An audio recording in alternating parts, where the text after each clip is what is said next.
Hi everyone, my name is Eden Marsh, and today I will be explaining to you why Virgin Australia should adopt a leadership development program and why it is beneficial to Virgin Australia, in addition to some recommendations, and I also will provide some guidance on how you can implement this program. Firstly, my argument is that leadership training should be adopted by Virgin Australia, and I'll give you a little bit more information in the next few slides.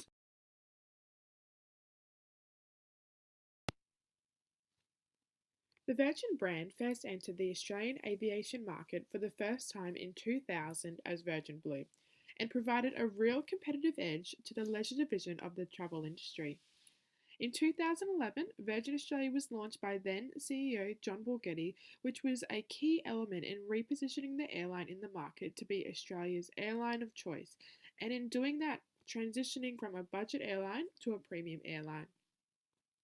Virgin Australia is the second largest airline in the Australian market, flying passengers to over 40 domestic locations and to more than 450 worldwide destinations in conjunction with their partner airlines.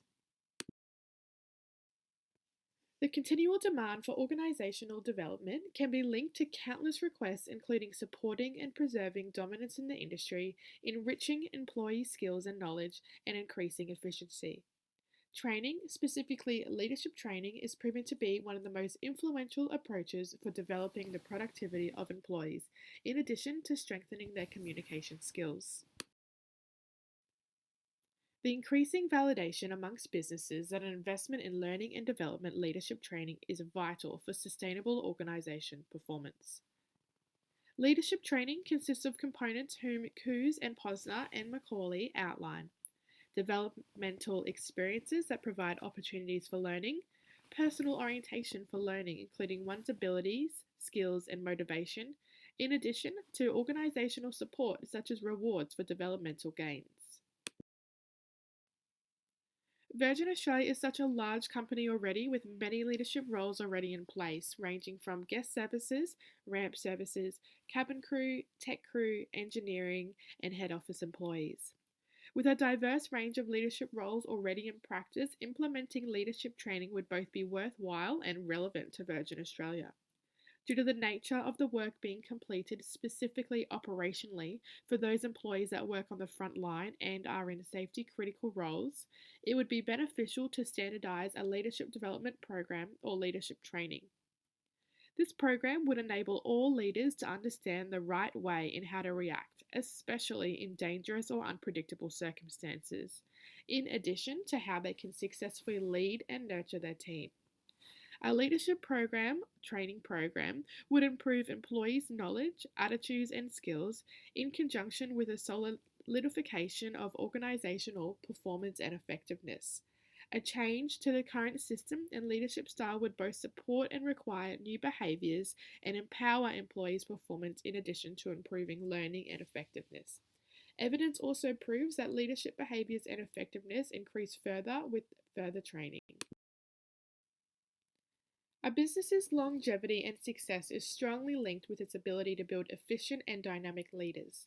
Organizations must be able to offer an environment in which future and current leaders learn how to successfully lead and carry out the missions and values of the company, in this case being Virgin Australia.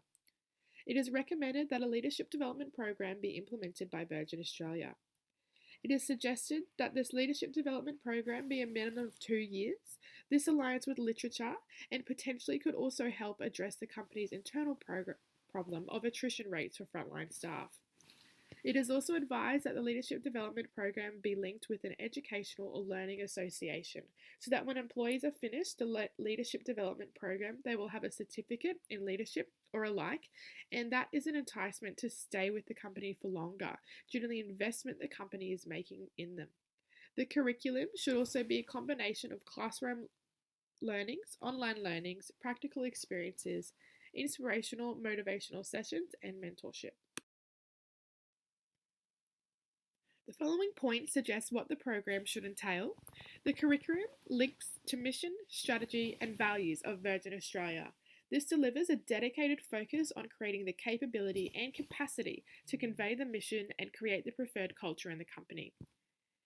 Experiential learning is an important element, and leaders will be given the opportunity in both formal and informal settings to practice the desired behaviours wanted in jobs. Focus on achieving business results and KPIs. The program will also draw on specific connections associated with achieving high business results, in conjunction with looking at the behaviours also associated to them. Leaders are also to receive feedback from other employees within the company, and this will help them identify strengths and areas of improvement. There will also be tailored leadership plans for each leader, in addition to pre, mid, and post reviews to be conducted to measure if the leadership training is actually making a difference in how the leaders operate and their knowledge. One on one coaching and mentoring is also to take place during the duration. This will provide continuous support for learning and development. Now, once this curriculum has been established, Virgin must then identify whom the program will initially be targeting towards. And if they want to start with the executive leadership team and work its way down, however, it would be my recommendation to begin with your level 3 managers. Different views of practitioners and academics with respect to the roles of intelligence, values, personality, and employee participation in predicting individual and organizational performance, and by getting closer to the root sources of these discrepancies, research as well as practice is likely to benefit for a leadership development program. Also, being encompassed within the Virgin Australia group, Sir Richard Branson has a really famous saying which is now used in many companies around the world. And if a leadership development program was to be implemented, I know that this quote would be definitely relevant. So he likes to say, train people well enough so they can leave, treat them well enough so they don't want to. Thank you.